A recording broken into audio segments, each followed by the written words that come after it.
किसी शहर के रेलवे स्टेशन पर एक भिखारी रहता था।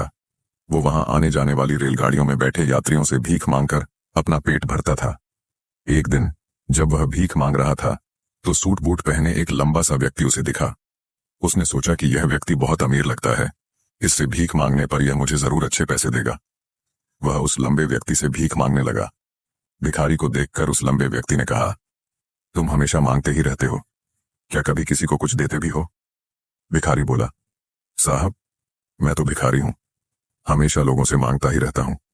मेरी इतनी औकात कहां कि किसी को कुछ दे सकूं। लंबा व्यक्ति बोला, जब किसी को कुछ दे नहीं सकते तो तुम्हें मांगने का भी कोई हक नहीं है। मैं एक व्यापारी हूं और लेन देन में ही विश्वास करता हूं। अगर तुम्हारे पास मुझे कुछ देने को हो तभी मैं तुम्हें बदले में कुछ दे सकता हूं। इतना कहने के बाद वह लंबा आदमी ट्रेन में बैठकर चला गया। इधर भिखारी उसकी कही गई बात के बारे में सोचने लगा। उस लंबे व्यक्ति के द्वारा कही गई बात उस भिखारी के दिल में उतर गई। वह सोचने लगा कि शायद मुझे भीख में अधिक पैसा इसीलिए नहीं मिलता क्योंकि मैं उसके बदले में किसी को कुछ दे नहीं पाता हूं। लेकिन मैं तो भिखारी हूं, किसी को कुछ देने लायक भी नहीं हूं। लेकिन कब तक मैं लोगों को बिना कुछ दिए केवल मांगता ही रहूंगा? बहुत सोचने के बाद उस भिखारी ने निर्णय किया कि जो भी व्यक्ति उसे भीख देगा उसके बदले में वह भी उस व्यक्ति को कुछ जरूर देगा।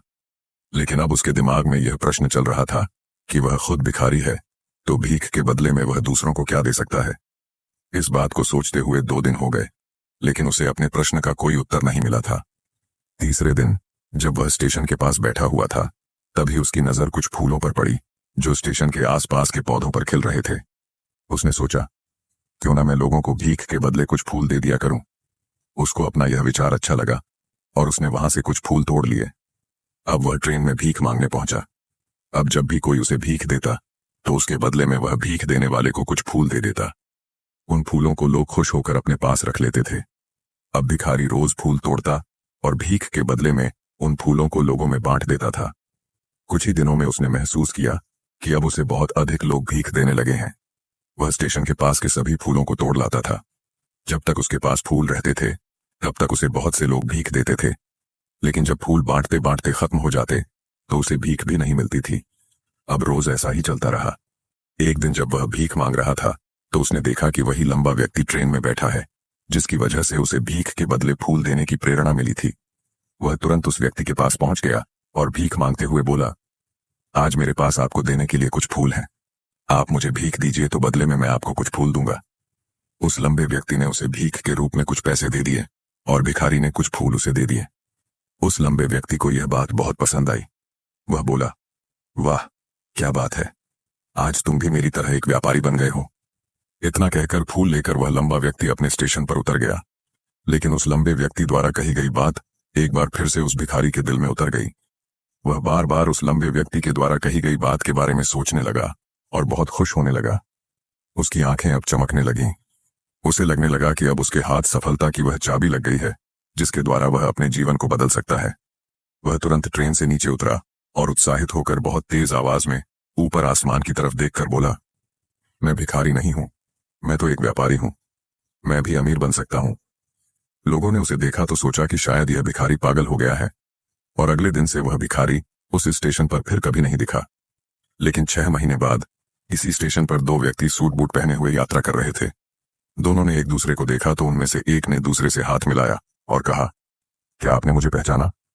दूसरा व्यक्ति बोला, नहीं, क्योंकि मेरे हिसाब से हम लोग पहली बार मिल रहे हैं। पहला व्यक्ति बोला, नहीं, आप याद कीजिए, हम पहली बार नहीं बल्कि तीसरी बार मिल रहे हैं। दूसरा व्यक्ति बोला, मुझे याद नहीं, वैसे हम पहले 2 बार कब मिले थे? अब पहला व्यक्ति मुस्कुराया और बोला, हम पहले भी 2 बार इसी ट्रेन में मिले थे। मैं वही भिखारी हूं जिसको आपने पहली मुलाकात में बताया कि मुझे जीवन में क्या करना चाहिए और दूसरी मुलाकात में बताया कि मैं वास्तव में कौन हूं। दूसरा व्यक्ति मुस्कुराया और अचंभित होते हुए बोला, ओह, याद आया, तुम वही भिखारी हो जिसे मैंने एक बार भीख देने से मना कर दिया था और दूसरी बार मैंने तुमसे कुछ फूल खरीदे थे। लेकिन आज तुम ये सूट बूट में कहाँ जा रहे हो और आजकल क्या कर रहे हो? तब पहला व्यक्ति बोला, हाँ, मैं वही भिखारी हूं, लेकिन आज मैं फूलों का एक बहुत बड़ा व्यापारी हूं और इसी व्यापार के काम से ही दूसरे शहर जा रहा हूं।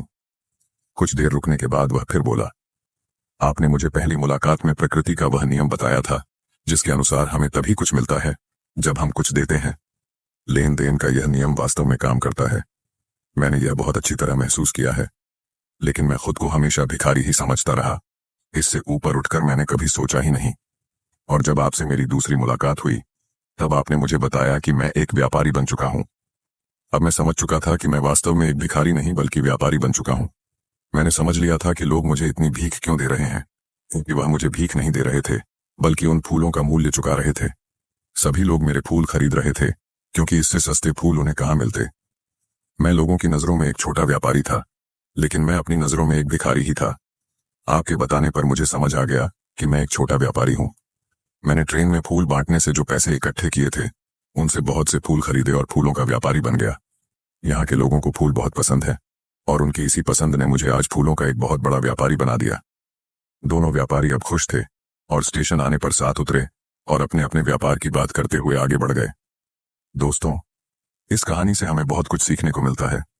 कहानी में लंबा व्यापारी गिव एंड टेक के नियम को बहुत अच्छी तरह जानता था। दुनिया के सभी बड़े व्यापारी इसी जीवन के नियम का उपयोग करके सफल हुए हैं। इस फॉर्मूले को उसने भिखारी को भी बताया।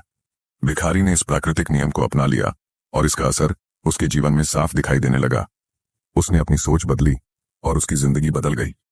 यह कहानी हमें बताती है कि हम यदि अपनी सोच बदल लें तो कुछ भी हासिल किया जा सकता है। यदि हम खुद को छोटा समझते रहेंगे तो हम हमेशा छोटे ही बने रहेंगे। बड़ा बनने के लिए हमें अपनी सोच को बदलना होगा और खुद के बारे में बड़ा सोचना होगा। कहानी का सार यह है कि सफलता आपकी सोच में छुपी होती है। खुद का आत्मसम्मान जगाइए, अपनी सोच को बड़ा बनाइए और देखिए कैसे आप सफलता के शिखर पर पहुंच जाते हैं।